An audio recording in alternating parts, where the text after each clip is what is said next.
안녕하세요. 교육백과사전. 지지난주에 저희가 학교폭력에 대해서 1부 진행을 했고요. 오늘은 학교폭력 두 번째 시간 2부 진행하도록 하겠습니다. 지난 1부 때 저희가 말씀드린 대로 2부는 학교폭력에 대해서 학교 현장과 교육정책, 교육당국이 어떻게 대처해 왔는지, 변처사, 제도에 대한 변처사, 지금은 어떤 상황까지 와 있는지를 집중적으로 좀 살펴보는 시간을 갖도록 하겠습니다.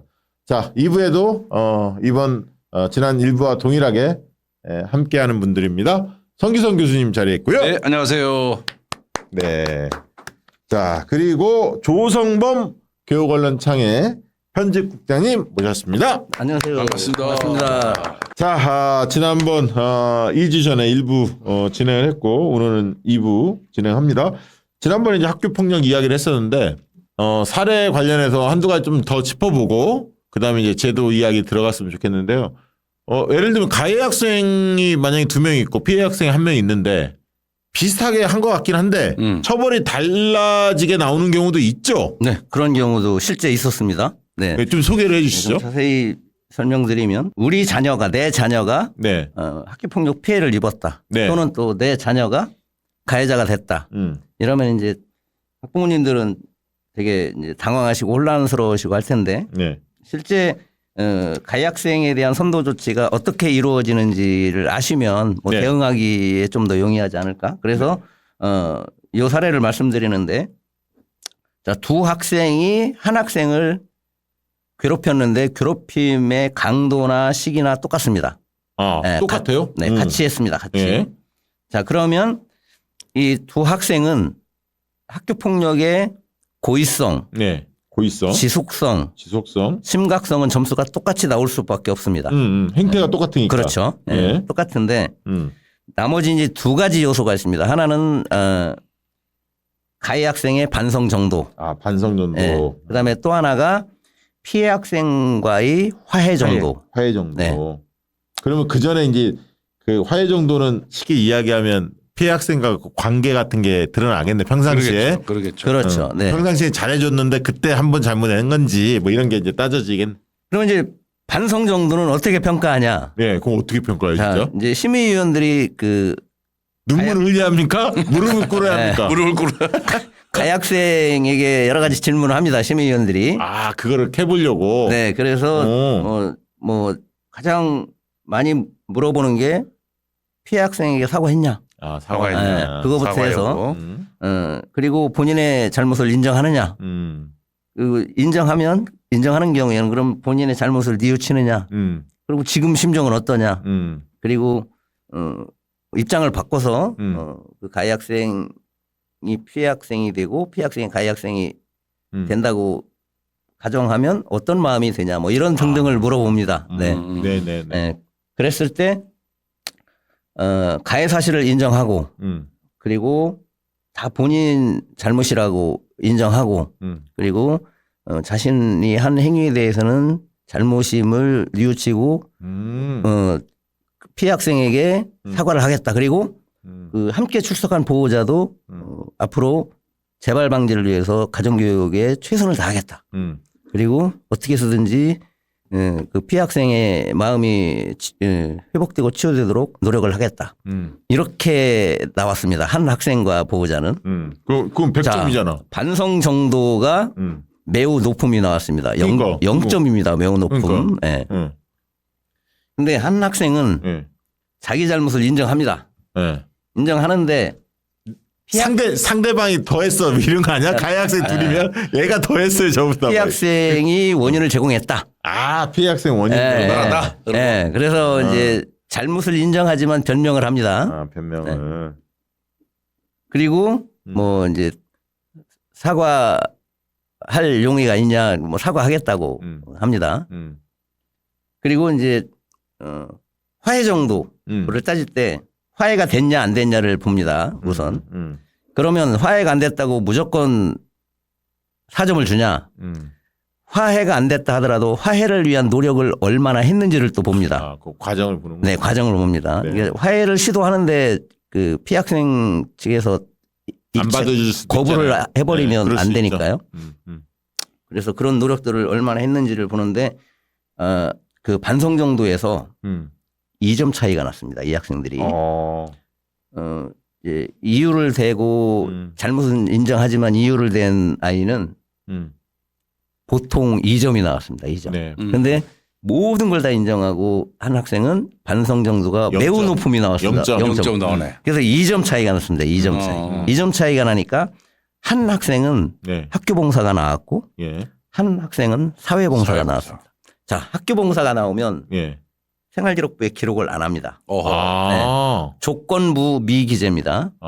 봉사를 했다는 가정하에 다 완료를 하면 기재 않는다. 그걸 이제 예, 그 다 이행을 하고 학교 봉사는 뭡니까? 옛날에 우리는 뭐 그 화장실 청소 막 이런 거 청소 뭐 이런 거 있죠. 요즘에 그런 거 네. 뭐 학교 비슷해요? 미화하고 미화하는 이런 거예요? 거 풀 뽑고 이런 뭐 것도 하고 청소하고 뭐 이제 학교마다 네, 다 이제 알아서 학교 이런 여건에 건 맞게. 별로 안 변해. 이런 거는. 예. 근데 이제 이 사회봉사 받은 학생은 예. 사회봉사는 생활기록부에 기록이 되니까 네. 얼마나 억울합니까? 그래서 이게 어떻게 대응하느냐에 따라서 학생 생활기록부에 기록이 되느냐 안 되느냐 이게 1점 차이로 왔다 갔다 합니다. 왜냐하면 6점까지는 4점에서 6점은 학교봉사거든요. 그런데 7점에서 9점이면 사회봉사. 사회봉사는 또 뭐 하는 겁니까? 사회봉사는 이제 학교가 아닌 예. 뭐 학교 밖에 기관에서 예, 기관에서 가서 이제 봉사 활동을 하는 거죠. 예를 들어 기관에 위탁을 하나요 그러면? 그 뭐 위탁이라기보다 이제 무슨 복지기관 같은 데 있잖아요. 네, 네, 네. 그러면 이제 학교에서 그쪽에 의뢰하면 의뢰를 하면은 그쪽에서 이제 그 받아주면 그곳에 가서 뭐 급식 봉사도 하고 이런 식으로 네, 이제 네. 알겠습니다. 무슨 얘기인지. 합니다. 그러니까 야, 그러니까 그만큼 그 아까 있던 반성 정도 화해 노력 네. 그리고 진심으로 뉘우치는지 변명하지 않고 이런 태도들이 굉장히 네, 왜냐하면 중요하다고. 이게 학생이잖아요. 네. 학생이고 이 처리 절차가 형사 사건 처리하는 건 아니잖아요. 네. 형사 사법 처리 절차가 아니기 때문에 그래서 실제 학교폭력 예방법에서도 징계라는 용어를 안 씁니다. 아, 네. 예. 선도 조치예요, 조치. 아, 선도 좋지. 네. 예. 조치지. 선도하면 선도부가 생각난다. 선도부. 아, 선도부 완장. 그놈의 자식들. 선도부가 생각나. 복장 검사하고. 아 참. 자, 알겠습니다. 이렇게 좀, 이 가해 학생이 그 본인의 자녀일 경우에도 그 이후에 반성하는 모습들 그리고 화해하려고 노력하는 모습들을 보여줘야 한다. 진심으로. 거기에 따라서 처벌 수위도 달라질 수 있다. 그 말씀이에요. 지금. 처벌 수위도 달라지고 그렇게 노력해야 피해자가 피해 회복을 빨리 하고 일상으로 그렇죠, 복귀하는 데도 많은 도움이 되거든요. 그래서 그러겠네. 네, 네, 이런 게 네. 이제 교육적으로 의미가 있는 거죠. 알겠습니다. 자, 그러면 이제 어떻게 흘러왔는지를 먼저 한번 살펴볼까요? 학교폭력 예방법 언제 만들어졌습니까? 이제 2004년에 제정이 됩니다. 그 전까지는 노무현 정권 때네, 2004년이면. 제가 교직 생활 시작한 게 1984년이었는데 당시에는 이제 뭐 이런 법이 없었고 네. 그래서 학생들이 싸우거나 뭐 폭력을 행사하면 네. 그 초중등 교육법에 나와 있는 징계, 그 징계 조치로 다 이제 다뤘는데 이제 학생들 사이에 폭력 문제가 이제 자꾸 이제 사회적 이슈가 되니까 네. 이슈가 되면 꼭 이제 법을 만들잖아요. 그렇죠. 네. 그렇죠. 그래서 이제 2004년도에 처음으로 이제 학교 폭력 예방법이 생기는데 그러면서 이제 학교 폭력 대책 자치위원회라는 게 이때 처음 생깁니다. 네, 이제 학교별로? 예, 그렇죠. 네. 이게 네. 학폭이라고 하는데 줄여서. 네. 근데 이 당시에는 필수 절차는 아니었어요. 예, 필수 절차는 아니었어요. 그래서 2004년도에 이 법이 제정됐어도 학교에 학폭위를 둬도 되고 안 돼도 되는 겁니다. 그래서 보통 학교들이 네. 기존의 초중등 교육법 징계 조치 해왔잖아요. 네네. 그러니까 별도로 뭐 굳이 이걸 만들 필요가 없잖아요. 그래서 제가 그 당시 근무하던 학교에서도 학폭위 별도로 안 만들고 선도위원회에서 다 처리했습니다. 네. 그러면 이게 이제 뿌리를 내리는 과정은 어떻게 됩니까? 그렇게 좀 선택적으로 운영이 됐다는 네. 거고. 그러다가 예. 이제 다만 이제 그 2004년도에 학폭법이 생기면서 달라진 게 뭐가 있냐면 네. 현행법도 초중등 교육법에 의한 징계 조치에는 출석 정지 다음이 퇴학입니다. 전학이라는 게 없어요.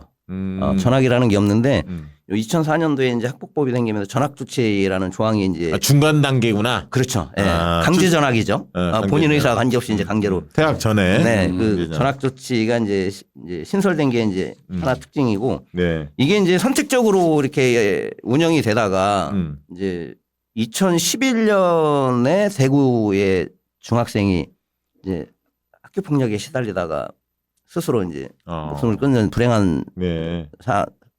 사고가 있었잖아요. 예. 그 사안이 발생하면서 그 당시 뭐 저 기억이 생생합니다. 매일 같이 그냥 언론에 그냥 계속 그때처럼 우리 사회에 학폭이 이슈화 됐던 적이 없죠. 맞습니다. 네, 그래서 그 법률이 대폭 개정이 되는데 개정이 되면서 이 학교에 학폭위를 의무적으로 설치하도록 법이 의무화됐고. 의무화되고 이때 이제 개정의 핵심이 뭐냐면 가해자 처벌 강화입니다. 네. 그러니까 이제 어떤 사안이 생기면 네. 대중들의 심리는 그런 것 같아요. 초기에 막 분노를 하잖아요. 그러면 강력한 처벌을 요구합니다. 다. 네, 네. 그죠? 예전에 우리 그 아동학대 그 뭐 원영이 사건 뭐 등등. 예. 그리고 뭐 데이트 폭력 뭐 이런 뭐 살인 사건 뭐 이런 거 나면 묻지마 살인 이런 거 나면 그 사형시키라고 하고 막 사형제도 그렇죠. 부활해야 된다고. 막 들끓죠. 들끓어요. 예. 그러면 사실 정치권도 거기에 밀려서 이렇게 이제 처벌 강화 쪽으로 그렇죠. 갈 수밖에 없죠. 법 개정을 하는 거죠. 네. 그래서 이제 2011년에 이제 법이 개정이 됩니다. 자, 이 사건 대구 중학생 권모군 사건 자살 사건 잘 모르는 분도 있는데 교수님 뭐 기억나십니까? 저도 정확하게 기억은 나지 않는데, 그러니까 아이가 이 집단 학생 그 폭력을 당하는 사례 지속적으로 괴롭힘을 네. 당했죠. 그건 뭐 많은 사람들에게 요즘 애들이 왜 저럴까 할 정도로 그때 이제 이슈됐던 게 중2병이라든지 정말 북한에서 뭐 중학생 2학년들이 겁나서 못 내려온다는 얘기가 있을 정도의 있었죠. 시절이에요. 네, 그렇죠. 그러니까 중학생들의 그 정말 질풍노도와 같은 시기에 일어나는 사건인데 보니까 학생 폭력이야. 이거 문제 있다. 그래서 언론에서 지금 얘기한 것처럼 엄청나게 관심을 가졌죠. 그래서 처벌이 약해서 그렇다. 이제 원인을 그렇게 진단을 하니까. 그리고 이제 좀 더 가해자에게 강력한 페널티를 줘서 네. 학폭력을 근절시키려면 입시에 불이익을 줘야 된다. 오, 그렇게까지 나왔어요? 네, 그래서 이때부터 이제 그 학교폭력 가해 사실을 학생부에 기재하기 시작하죠. 요거는 이제 생기부에 기재한다. 이 생활기록부 기재는 법률이나 시행령으로 하는 게 아니고요. 교육부 훈령으로 하거든요. 예. 그러니까 이거는 뭐 법률이나 시행령 개정이 아니라 교육부 훈령을 개정하면 바로 할 수 있으니까. 바로 할 수 있는 거죠. 그렇게 했다는 거죠? 그렇게 했죠. 그래서 그 당시에 김승환 교육감, 전북교육감, 그다음에 김상곤 교육감, 경기교육감 이런 분들은 가해 학생의 그 가해 사실을 생활기록부에 기재하는 것은 잘못됐다. 인권 침해다. 맞아, 그 기억이 그리고 나요. 논쟁이 있었죠. 비교육적이다. 이래서 맞아, 이게 MB 정부였어. MB 정부 그 마찰이 있었어. 기억나네. 기억나시죠? 네, 김성환 교육감 아주 잘했잖아요, 전북 교육감. 기억납니다. 그래서 이제 그 교육감 이제 뭐 지시받은 이제 교육장들이 나중에 뭐 사법 처리되는, 그리고 김승환 교육감도 뭐 고소고발되고 막 이런 사법 처리 거치는 과정들이 좀 있었죠. 네, 알겠습니다. 그리고 그 당시에 저도 이제 그 교육부에서 전북교육청과 경기교육청에 엄청 압박을 했죠. 그러니까 그게 참 이게 중요한 대목인데, 가해 학생을 입시에서 불이익 줘야냐, 그리고 평생을 따라다니잖아요. 그 생기부라는 게. 이게 이제 왜 형평성 논란이 일고 있냐면요. 예를 들면 이런 겁니다. 고등학생이 일반인을 폭행해 살해했어. 살인범이잖아요. 생기부 기록 안 되거든요. 그렇지. 그건 안 되지. 네. 근데 이제 뭐 물론 전과에는 있지만 생기부에는 기록 안 된다. 그렇죠. 이게. 근데 이제 학교 폭력인 경우에만 기재를 하고, 그래서 교권 침해도 뭐 생기부 기재해야 된다는 논란이 있었잖아요. 선생님은 때렸다. 만약에 때렸는데 그거는 기재 안 한다. 한참 논란이 최근에 논란이 됐었습니다. 근데 이제 반대 여론도 만만치 않다 보니까 일단 그 교권 침해 사실 학생부 기재는 일단은 유보된 상태고요. 그러니까 지금 학교 폭력 사안만 생기부에 지금 기재한. 네. 근데 이 당시에는 2011년에는 모든 조치 사항을 다 기록을 했어요. 1호부터. 네, 그러다 보니까 이제 누가 반발을 하냐면 피해 학생의 보호자보다 가해 학생 보호자가 더 반발을 해요. 내 아이가 생활기록부에 주홍 글씨가 새겨졌다. 당연히 가해 학생 반발하겠죠, 부모가. 예. 그래서 이제 계속 논쟁이 됐습니다. 이거는 교육계 내부에서도. 맞아요.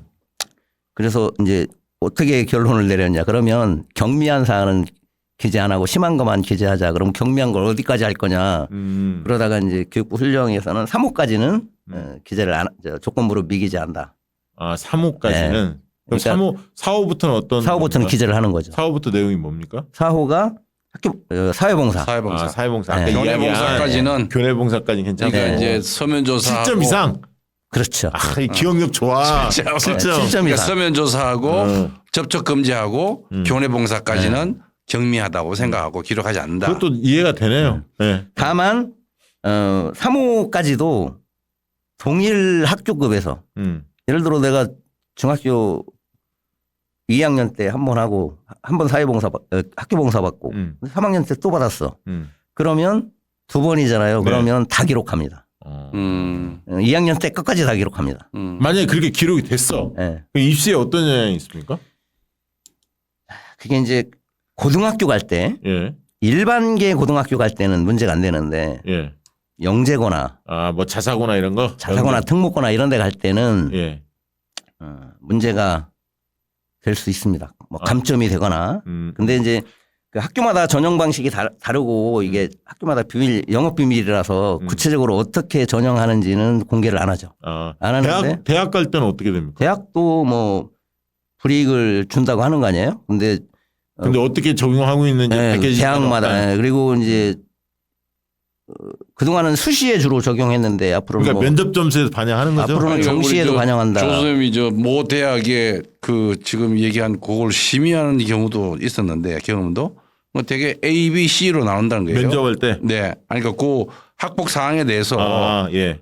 기록된 걸 가지고 A, B, C 등급을 나눠서 C 등급 되면은 합격을 취소할 수도 있다. 아. 그러니까 물론 정확하게 어떻게 규정을 냈는지는 모르지만은 그걸 이제 심의한 결과를 주면은 입학 사정관들이 그 의견들을 어떻게 반영할지는 아마 불이익을 주게 돼 있어요. 네. 네. 그러니까 이제 불합격이든 감점을 그 위험성이 있다는 감점을 하는 학교들이 대체로 많고. 네, 많은 걸로는 알려져 있는데 그 어차피 대학이 공개 안 하거든요. 그렇죠. 네. 공개 안 해. 우리는 뭐 몇 점 감점한다 이렇게 그러니까 이제 공개를 안 하니까 그러기 때문에 더 어떻게 보면 학부모들이 더 불안한 거죠. 더 불안하죠. 맞아요. 만약에 기준이 명확하면.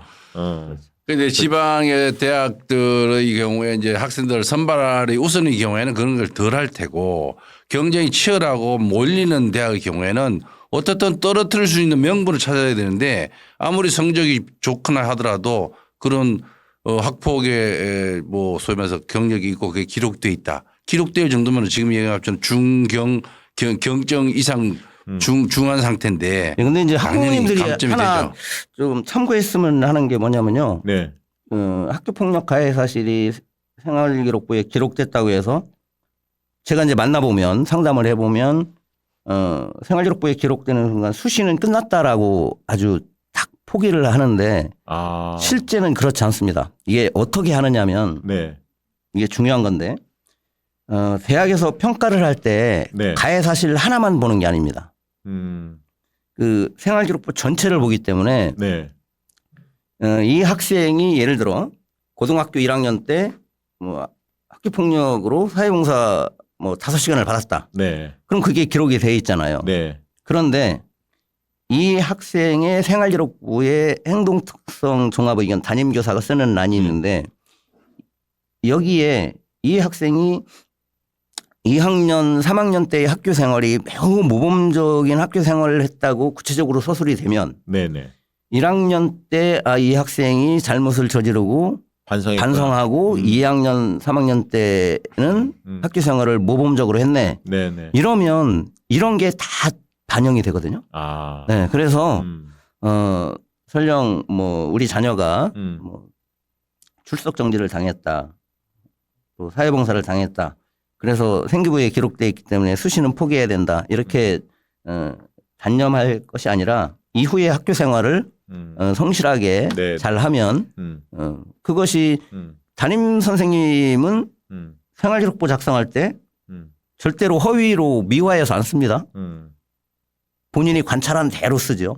그러면 정시는 아무 상관없네. 정시에는 과거에는 별로 거의 반영 안 했는데 그 얼마 전에 개정이 됐잖아요. 그래서 정시에도 반영을 하겠다고. 아. 네, 정시에도. 그래서 이제 정시 반영하는 경우에는 뭐 대학별로 뭐 그 상태에 따라 뭐 좀 심한 경우에는 몇 점 감점 네, 뭐 그런 식으로 이런 식으로 나름대로 기준을 만들겠죠. 알겠습니다.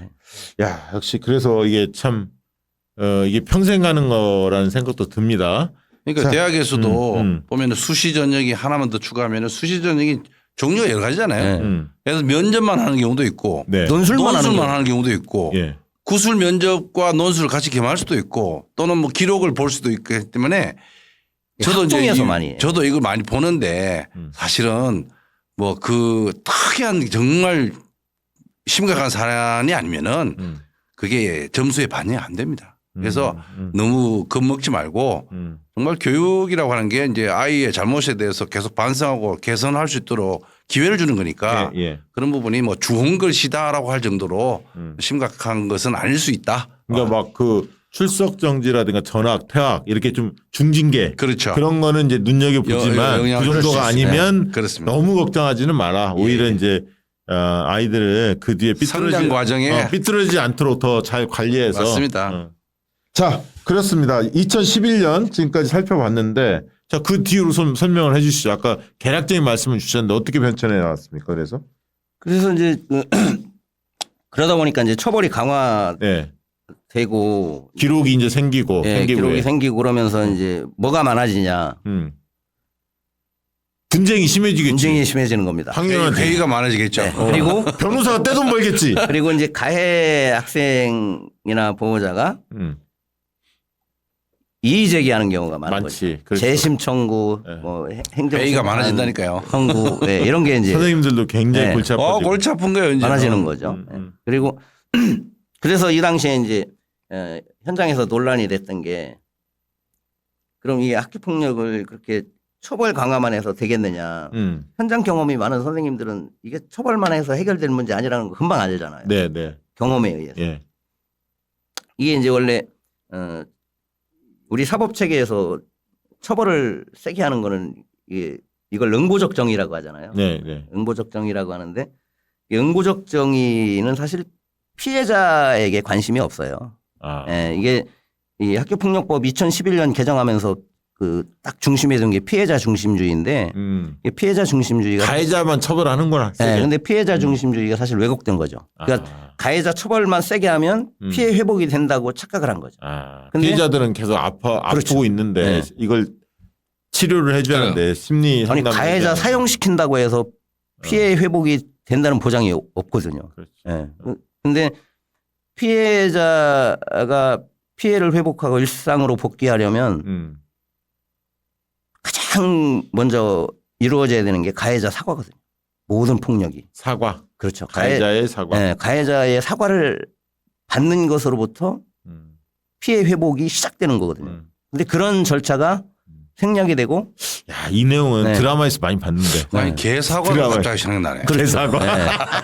아니, 드라마 사과 들고 가는 거 아니에요 그냥? 드라마 보면 뭐 10년이 지난 후에도 만나서 너 그때 사과 안 했지. 그렇죠. 지금이라도 사과해. 네. 뭐 이런 얘기 있잖아요. 근데 맞는 얘기네. 이게 피해자 입장에서. 그래서 이제 피해자 입장에서는 그런 거잖아요. 나는 너는 그렇게 지금 잘 살고 있을지 모르지만 그렇지. 나는 10년이 지났어도 그걸 못 잊는다. 뭐 그렇게 그렇죠, 말씀하잖아요. 그러니까 네가 지금이라도 사과해라. 진정으로 사과하면 내 마음 어딘가 조금 응어리진 게 좀 맞아요. 풀릴 수도 있지 않냐. 예, 예. 그러니까 나중에 문제 제기하는 게 뭐 배구 선수 이다영도 그렇고요. 예, 예. 왜 예. 운동 선수든 연예인들 뭐 이렇게 네. 슈퍼스타들 제기하는 게 다 맥락이 같은 거거든요. 아니 그러니까 전두환도 사과 한마디 안 하고 그냥 네. 갔어요. 그게 그 엉어리가 풀릴 수가 있나요? 그렇죠. 그렇지. 이게 이제 사과가 그게 첫 뭐 출발이지. 국가 폭력이든 뭐 개인에 의한 폭력이든 이게 제일 어려운 게 가해자가 실체가 없는 가해자가 안 밝혀지는 거. 거. 예. 이게 제일 큰 그렇죠. 거고 가해자가 밝혀져도 가해자들이 뻔뻔해. 그렇지. 나 대부분 처벌 그렇지. 받았으니까 나 이걸로 됐어. 맞아요. 나 벌 받았으니까 이걸로 집값 치렀는데 뭘 뭐 이런 거죠. 그래서 이제 피해자들의 그 피해를 어떻게 치료해 줄 거냐 네. 그런 쪽으로 관심이 가게 되는 거죠. 그렇죠. 그렇죠. 그러니까 아까 응보적 정의를 말씀하셨는데 이제 회복적 정의 네. 쪽으로 네. 이제 교육계에서 관심을 옮겨간 거네요. 그게 점차. 이제 그게 사실 두 개가 다 가야 되는 건데 네. 이제 회복적 정의에 대해서 오해를 하시는 분들이 있는 거죠. 가해자 뭐 면죄부 주는 거야? 근데 사실 회복적 정의에서 가해자 면죄부 주는 건 아니에요. 이 회복적 정의에서는 가해자 중요한 게 가해자가 책임을 느끼게 해주는 거. 네. 가해자가 책임을 느끼게 해주는 거. 자기 잘못을 인정하고 그 잘못에 대해서도 본인이 책임지고 해결하도록. 그래서 가장 중요하게 여기는 게 재발 방지. 네. 재발 방지 약속을 받아내고 가해자가 피해자한테 진심으로 사과하고 그러면 관계가 풀리기 시작해요. 네. 네. 그래서 실제 이렇게 갈등을 조정하는 과정에서 서로 합의되잖아요. 그러면 이게 합의서까지 씁니다. 그래서 재발 방지를 위해서 어떻게도 노력할 건데 그 추상적으로 안 합니다. 아주 구체적으로 합니다. 네, 구체적으로. 그리고 나서 네. 한 2주나 이렇게 지난 다음에 예. 그 당사자들 만나거든요. 예. 바뀐 게 지켜졌냐? 지켜졌냐 한번 예. 하기 위해서 만나기도 하고 그러거든요. 예. 그래서 이제 그렇게 풀면 이제 오히려 그 전보다 더 친해지고 학교 생활 잘 하는 경우도 종종 있는데. 근데 지금 저 학교 폭력 때문에 이제 학교 현장이 교육하는데 굉장히 어렵다. 이런 이야기도 좀 들리거든요. 그거 관련해서 좀 뭔가 더 개선된 게 있나요? 지금 뭐 모든 시도교육청들이 나름 노력을 많이 하긴 하더라고요. 네. 왜냐하면 이제 이 당시에 이렇게 이제 처벌 위주로 가면서 워낙 이제 이 소송, 행정심판, 재심 이런 게 워낙 많아지니까 네. 학교나 교육청의 행정력이 이런 데로 다 쓰이는 거예요. 그러니까 진짜, 아유. 뭔가 이게 방향 전환을 해야 되겠다. 그래서 사실은 경기도교육청이 제일 먼저 시작을 했어요. 회복적 정의하고 그다음에 이제 그러면 야, 학생들 간의 이 갈등을 어떻게 대화로 좀 풀어볼 방법 없냐. 그래서 당시 이제 이재정 교육감 계실 때 네네. 제가 그때 책임자로 이제 전교 최초로 학교폭력 사안이 발생하면 학생들의 갈등을 이렇게 조정해서 예. 도움을 주는 예. 갈등 조정단을 지원청에 처음 만들었고 예. 그게 이제 지금 경기도교육청에서는 이름 명칭을 바꿨습니다. 화해중재단으로. 근데 기능은 똑같습니다. 네. 네. 네. 그래서 그 당시 이제 만들어서 이게 전국적으로 지금 확산이 돼서 네. 노력은 많이 하고 있습니다. 그러니까 이제 그렇게 되면서 학교 단위가 있었던 학교 폭력 그 대책인가요? 네. 이것이 이제 교육청으로 교육지원청으로 이제 네. 옮겨간 거죠. 네.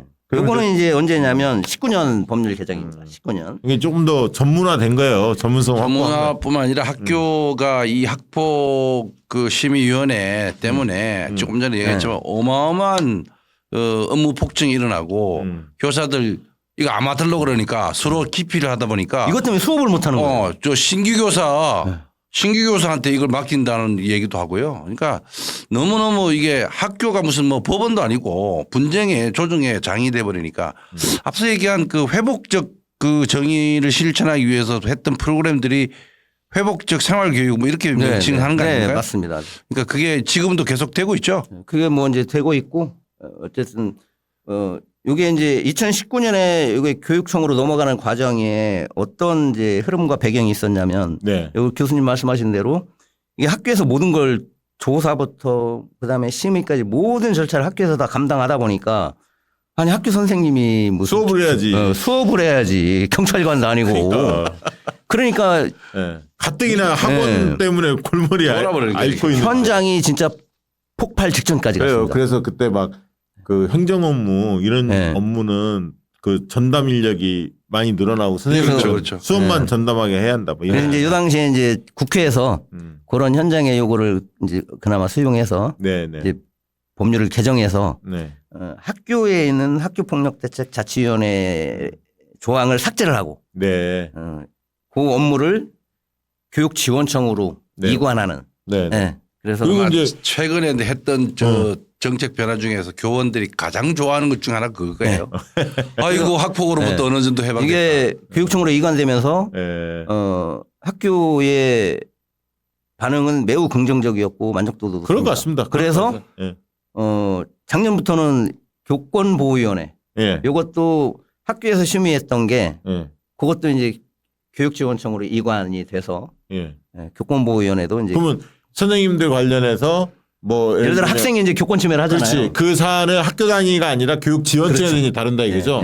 작년부터? 네. 아, 그것도 잘 됐네. 그러니까 교육지원청 가면요 매번 회의하고 있더라고. 뭐 회의하고 있냐? 그러니까. 학폭. 아니 이게 되게 중요한데 사람들은 보통 학부모들이나 시민들은 교육 지원청이 뭐 하는지 몰라. 네. 교육청은 아는데 그럼 교육청에 그냥 권역별로 뭐 하나 또 있는 건가? 그렇죠. 이렇게 알고 있는데 지금 들어보니까 이런 학폭이라든가 교권 침해라든가 이런 좀 다툼이 있는 이런 부분들을 집중적으로 심의하는. 그리고 역할을 이제 한다. 예를 들어 서울교육청이나 경기도교육청 같이 큰 데는 그걸 교육청에서 할 수가 없잖아요. 지원청에서 할 수밖에 없죠. 그렇죠.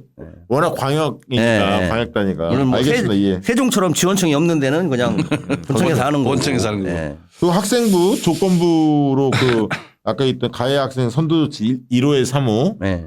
상대적으로 경미한 사항은 학생부에 기재 않는 걸로. 그게 그래서 2019년 네. 19년부터 그렇게 했다는 거죠. 그래서 이제 요즘에는 영리한 학부모들은 어떻게 나오느냐면 자기 자녀가 가해한 사실을 인지하면 이거 어떻게 해서든지 가볍게 받으려고 노력을 많이 할것 하는 같은데. 그러니까 이제 뭐. 변호사 선임하는 거고. 아, 변호사. 뭐 행정 실무사나 뭐 이런 담당자들한테 그 변호사들이 얼마나 많은 또 그 정보를 받겠어요. 그러니까 정보를 통해서 새로운 변호사 시장이 형성되고 아예 그러네. 광고도 하고 그래요. 그러네. 그러니까 그게 이제 교권 침해하고 또 연동이 되고 하니까 변호사들 먹거리만. 네, 이게 이제 엄청난 시장입니다. 학폭이 너무 이렇게 법에만 의지하니까 변호사들에게 이게 학교 폭력이 또 하나의 블루오션이 되는. 그러니까요. 네. 그러면 가해 학생 뭐 이렇게 진술할 때 변호사 대동합니까? 대동하는 경우가 종종 있죠. 아, 참. 좀 돈 대고 하는 부모들은 당연히 그렇게 하겠네. 자, 그리고 서희초 이제 사태가 작년에 있었고 교사 대투쟁이 있었지 않습니까? 그러면서 이제 학폭 관련된 이야기들이 있었고 관련된 뭐 변화가 있습니까? 법 개정이라든가 이런 게? 그 서희초 이후에 예. 이제 그 사실은 이제 그 서희초 건도 사실은 발단은 어쨌든 학생들 간에 이제 뭐 학폭이었잖아요. 네. 그래서 그걸 계기로 해서 이제 또 학교 현장에 여론이 들끓었고 네. 수십만이 서울 여의도를 그 뜨거운 여름에 아스팔트를 처음 보는 밟았던. 광경이었어요. 예. 진짜 선생님들 이렇게 나온 거는 그러니까 옛날 정교조 만들 때 89년 맞습니다. 그때 그 참교육의 열망 그때 기억 그 이후로 처음이었어요. 한 자리에 동일 직종의 소위 말해서 전문직이 그 당시 30만 그렇죠. 네. 연인은 80만. 예. 이거는 세계사적으로 있을 맞아요. 수가 없는 일이에요. 과거 노동자 대투쟁에도 그렇게 단일 직종이 대우, 네. 그게 모인 적이 없어요. 맞습니다. 그래서 이제 그러다 보니까 또 학폭 문제가 제기가 된 거잖아요. 네, 네, 네. 뭐 파고 들어가 보니까 발단은 학교 폭력이었네. 네. 그러니까 이제 학교 폭력 이거를 왜 계속 학교에서 감당해야 되냐. 그래서 뭐 이게 이제 뭐 대통령하고 뭐 간담회에서 얘기가 나왔다는데 그 경찰에 해야 되는 거 아니냐 그러니까 그 경찰한테 맡겨라 이래서 이제 학교에서 조사 업무를 교육청으로 넘기고 네. 전담 조사관제가 올해부터 이제 시행이 되고 있는데 이거는 이제 법률 개정은 아니고 이제 시행령 개정만으로 가능한 거니까. 그럼 전담 조사관은 어디에 드는 겁니까? 지원청에 있는 지원청에 둡니다. 지원청. 아, 지원청에. 그 사람들 이제 전직 그 경찰관이나 네. 전직 교원 중에서 음. 뽑아서 하는데 이제 이게 또 문제가 좀 심각하더만요. 아니 그러니까 학폭에 대해서 조사를 하러 오면은 그 조사관이 다 하는 게 아니고 네. 그 교사가 또 다 해서 제공해 주면은 그걸 기록해서 가는데 어떤 사람은 컴퓨터 타이프도 못 치는 사람이고 그러니까 오히려 조사관이 뭐 그런 훈련은 안 돼 있고요. 아, 그러니까 그 저희 흔히 말하는 은퇴해서 그렇죠. 경찰 출신이나 이게 또 한 건수마다 돈을 카운트하니까 뭐 예를 들어서 한 사람이 건수를 많이 하면은 돈을 더 많이 받았잖아요. 그러니까 대충 해서 건수만 많이 챙기려고 하는 뭐 그런 얘기도 있고요.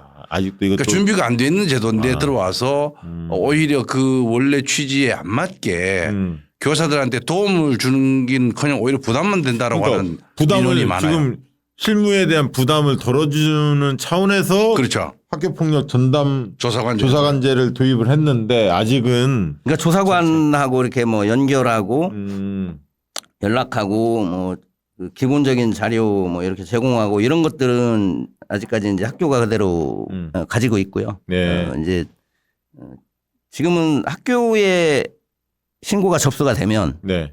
학교에서는 뭘 하냐면 학생이 신고를 하면 확인서를 받아요. 확인서를 받아가지고 교육지원청으로 보냅니다. 그러면 교육청에서 조사관을 배정해서 학교로 보내는데 네. 뭐 그때부터 학교가 손을 떼는 게 아니라 조사관이 학교에 일단 가야 되잖아요. 네네. 그러면 연락하고 막 이러는 거를 이제 또 교사가 할 수밖에 없는 그런 지금 구조가 그렇게 돼 있죠. 아, 그렇군. 그걸 와가지고 그러면 학생들 간에 분쟁이 일어났어. 그럼 교사가 빠지고 조사관만 들어가면 학생들은 또 얼마나 또 두려워요. 전직 경찰이 와가지고. 그렇죠. 그러니까 이제 그게 또 담임이나 담당 교사가 같이 그 배석을 해요. 어차피 또 그 또 일을 똑같이 설명해요. 네. 설명 안 되니까 또 문건으로도 만들어서 줘야 되고. 아이고.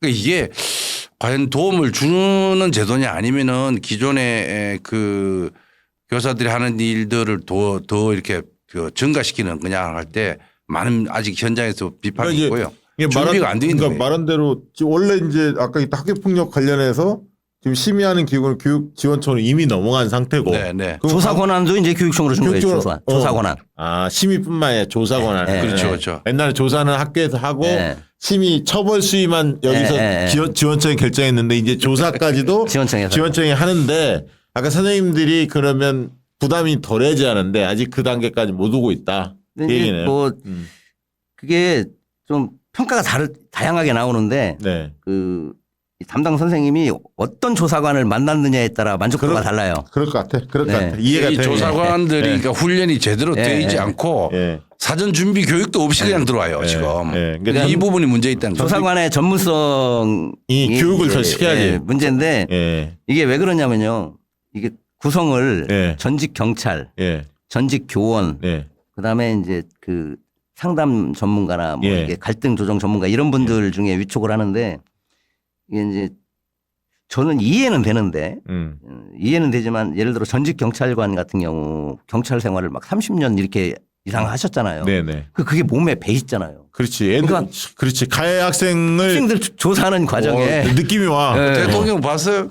이거 이게 평생 검사 포즈라는 거예요. 그러니까 본인 의도하지 학생들도 겁나는 않았는데 거예요. 은연중에 이제 그 형사 사범 이렇게 취소할 때 맞아, 맞아. 그런 버릇이 남아 있겠지. 그런 말투나 이런 게 음. 은연중에 하나 튀어나오면 그 조사받던 애들이 충격받죠. 학생은 이제 잘 모르는데 같이 배석한 보호자나 이런 분들이 바로 문제 제기해요. 그래서 그런 것 때문에 이제 좀 그러겠어요. 맞아. 저도 이제 상담을 좀 받았는데 예. 저한테 상담 의뢰 오는 것 중에 그런 내용들이 좀 있더라고요. 예, 국장님. 그 아까 이따 학교 사 폭력 이게 벌어지면 가해 학생의 부모님 입장에서는 굉장히 걱정이 돼서 변호사를 찾기 마련일 텐데 그 관련해서 뭐 주의사항이 있다면 어떤 게 있을까요? 근데 변호사 선임에서 큰 도움이 되는지는 잘 모르겠어요. 잘 모르겠는데 보통 이제 변호사님들 이제 가해 학생 보호자가 찾아가면 네. 처벌 최대한 낮춰주겠다 음. 이렇게 단언하고 피해 학생 보호자가 찾아가면 가해 학생 처벌 세게 내릴 수 있게 해주겠다고 다 그렇게 상담을 해주거든요. 근데 실제 심의 과정에서 변호사가 들어오면 변호사한테 진술할 기회를 주기는 해요.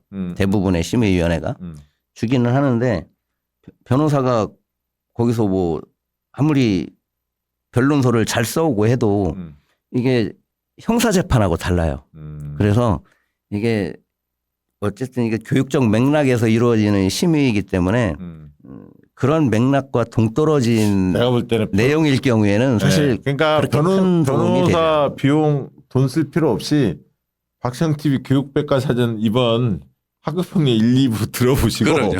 그다음에 전화로 조승범 우리 국장한테 국장님 찾아갖고 좀 하소연도 하고 맞습니다. 그렇게 오히려 자문 받는 게 훨씬 그러니까 빠르겠네. 예. 사람들이 불안하면은 그 변호사에 의존을 하게 돼 있는데 지금 이 사안은 그 아까 뭐 입시에서도 반영이 그렇게 심각한 상황이 아닌 경우에는 심각하지 않으니까 불안감을 낮추고 정말 교육적인 처치를 할 수 있도록 네네. 학교 업무에 좀 협조하는 방식으로 하면 좋겠다. 교수님 그 얘기도 한번 여쭤보고 싶어요. 이제 요즘에 그 얘기 많이 하잖아요. 학교에서 어떻게 아이들 다 인성 교육을 시키냐. 집에서 네네네. 가정에서 아이들 기본적인 인성 교육이라든가 아까 했던 교우 관계 어떻게 가져야하는지 이런 것들을 좀 잘 해줘야 예. 사건 이 학교 폭력이 줄어들 수 있는데 그런 점에서 좀 학부모님들한테 당부하고 싶은 말씀이 그러니까 있다면. 이제 우리 가정교육이 사실은 뭐 더 지금 학교 교육으로 이관되는 방식으로 학교가 마치 인성이나 모든 예절 교육부터 해서 모든 어떤 입시까지 다 준비해야 되는 맞는 기관으로 이제 인식하고 있는 거예요. 근데 사실은 학교 들어오기 전 또는 학교 다니면서도 집에서 부모님들이 아이들을 어떻게 대우하고 어떤 식으로 양육하고 교육하느냐가 매우 중요하거든요. 예전에는 형제가 많아서 관계 형성에 뭐 큰 도움이 됐겠지만은 지금은 형제도 없고 네네. 부모님들도 뭐 이렇게 그 경제 활동하면서 시간도 없다 보니까 뿐만 아니라 최근에 와서 경제 상황이 너무 열악해지니까 네. 가정 파탄이나 가정 불화가 너무 많이 일어나요. 많죠. 네. 우리 아이들이 그 영향으로부터 직접 받기 때문에 그 스트레스와 그 결과가 학교 폭력으로 이어진다고 봅니다. 그러니까 우리 사회가 좀 더 아이들이 편안하게 성장할 수 있는 가정, 학교, 사회가 되도록 네. 어느 누구 하나 사실은 방심해서는 안 되고 협업해 나가는 그런 사회가 돼야 된다 네. 이렇게 생각이 됩니다. 국장님 그렇게 한번 여쭤볼게요. 그 아이들 그 초등학교나 중학교 이렇게 입학할 때 부모님들이 이제 당부 얘기를 많이 하잖아요. 아이들 서로 사이좋게 지내다 친구들끼리 싸우지 말고 뭐 이런 얘기들 이제 뭐 흔히 말 학교 폭력과 관련된 걱정되는 얘기들을 많이 할 텐데 부모님들한테 좀 해주고 싶은 말씀이 있다면 어떤 말씀 그런데 있을까요? 제가 그 학교 폭력 가해 학생이든 피해 학생이든 참 많이 만나봤잖아요. 네. 뭐 지금도 만나고 있고. 그러면 어떤 흐름이 있어요. 그러니까 그 가해 학생들 중에 어렸을 때 네. 가정폭력 피해를 경험한 경우가 참 많아요. 아, 그러니까 부모한테 네. 배우는구나. 네. 그러니까 보고 자라는 게 그런 거니까. 그러니까 겉으로 보면 부모가 멀쩡합니다. 뭐 학력도 높고 네. 직업도 뭐 전문직이고. 근데 이제 그 아이와 접촉을 해서 이제 깊이 있는 얘기를 하다 보면 네. 그러니까 처음에는 아이들이 깊이 있는 얘기 안 하거든요. 네. 근데 상담을 하다 보면 이제 전문용어로 라프라고 그러는데 라프가 형성되면 신뢰감이 생기니까 네. 이제 속에 있는 얘기를 해요. 아. 그럼 자기 뭐 초등학교 때 그 맞았던 얘기 뭐 이런 얘기 합니다. 네, 그래서 가장 중요한 게 집안이 평화롭게 되는 거. 네, 가정이 평화롭고 그렇죠. 그게 제일 그리고 중요하지. 네. 관심이 있어야 돼요. 그리고 자녀를 존중해 줘야 돼요. 아, 자녀. 네, 내가 존중받아봐야 남을 존중할 줄 압니다. 아, 중요한 말씀. 네. 인격체로서 그렇죠. 존중하는. 네. 그리고 부모가 그런 자녀를 존중하는 태도로 네. 보여줘야 그 자녀가 학교에 가서 네. 다른 친구들한테도 그렇게 그러면 이제 따라가는. 그런 게 안 되면 계속 분노가 쌓이잖아요. 네. 그러면 그 학교에서는 저는 또 뭐가 필요하다고 보냐면 우리 사회는 항의, 분노 뭐 이런 걸 표현을 못하게 해요.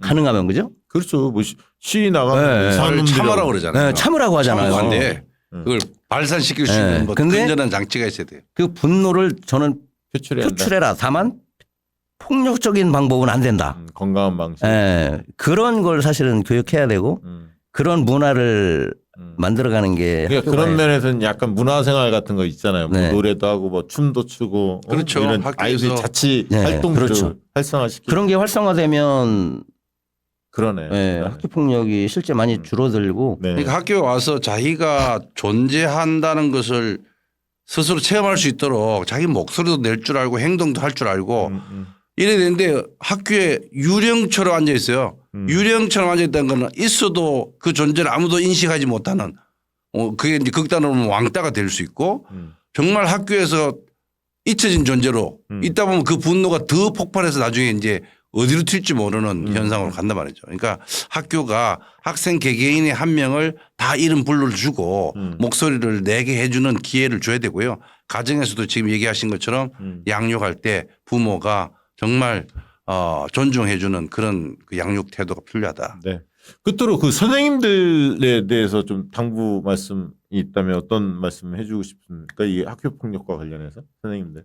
뭐 이제 과거에 비해서 뭐 범죄나 제도 개선으로 학교 폭력 업무 처리에 대한 학교보다는 과거보다는 좀 줄어들었지만 어쨌든 학교 폭력 사안이 발생하면 학교는 긴장하게 마련이거든요. 네. 뭐 혼자서 고민하시지 말고 그런 문제가 생겼을 때는 뭐 지원청의 담당자라든지 예. 또 경험을 풍부하게 가진 학교의 뭐 선배 교사라든지 뭐 이런 분들하고 서로 좀 도움도 받고 협업해서 혼자서 어려움 돌파하려고 하시지 말고 그런 협업하는 자세가 좀 필요할 것 같고요. 그다음에 어쨌든 뭐 또 예방교육은 늘 학교의 몫이라고 하니까 근데 뭐 한두 시간 예방교육 한다고 해서 그게 뭐 큰 효과가 있겠습니까?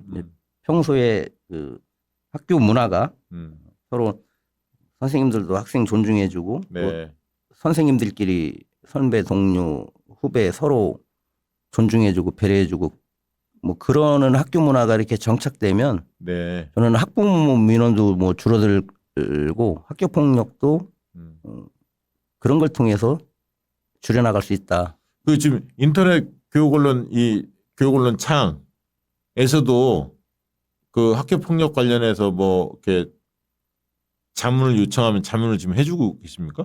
저한테 연락 오면 저는 다 무료로 상담을 다 해드립니다. 이게 무료로. 중요해. 네. 교육 언론창 여러분들 다들 빨리 구독하시고 박수영 TV도 구독하시고 좋아요 눌러주시고. 좋습니다. 조성범 우리 편집장님이십니다. 여러분들 이런 일이 주변에 일어나면 안 되겠지만 또 살다 보면 우리 아이가 그럴 줄 몰랐는데 갑자기 이런 일이 벌어질 수 있어요. 학교 폭력과 연루될 수도 있기 때문에 당황하지 마시고 교육 언론 창 검색하시면 나옵니다. 그 홈페이지 나오니까 연락처도 나올 거고 조성범 국장님 찾으셔서 상담 받아보시기 바랍니다. 우리 교수님 끝으로 선생님들 당부사항 한마디 마무리 발언 해주시죠. 네, 교육의 그 현장은 정말 여러 가지 어려움이 있습니다.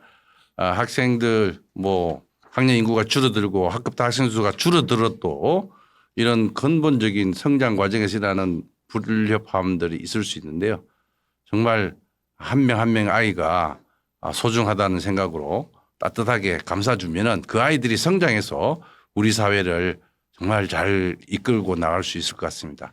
한 명도 포기하지 않고 잘 주인으로 성장시키는 그런 교육에 우리 선생님들 힘드시겠지만은 열심히 좀 해주시기 바랍니다. 네.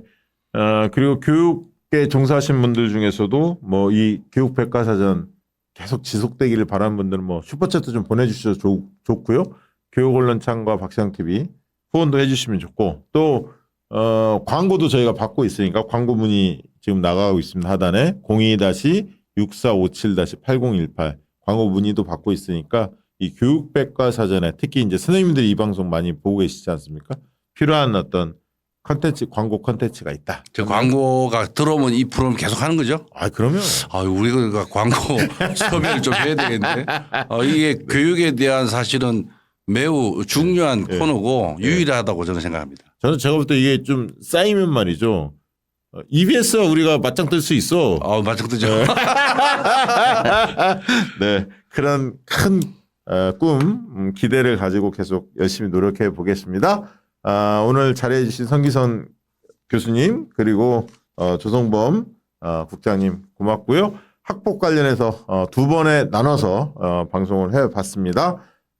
주변에 학폭 문제 때문에 고민하는 분들 자녀를 둔 학부모님도 많이 계실 텐데요. 이 방송 꼭 보실 수 있도록 주변에 홍보 많이 해주시면 저희도 힘이 좀 날 것 같습니다. 고맙습니다. 네, 고맙습니다. 양질의 상품을 착한 가격에 박시영TV.com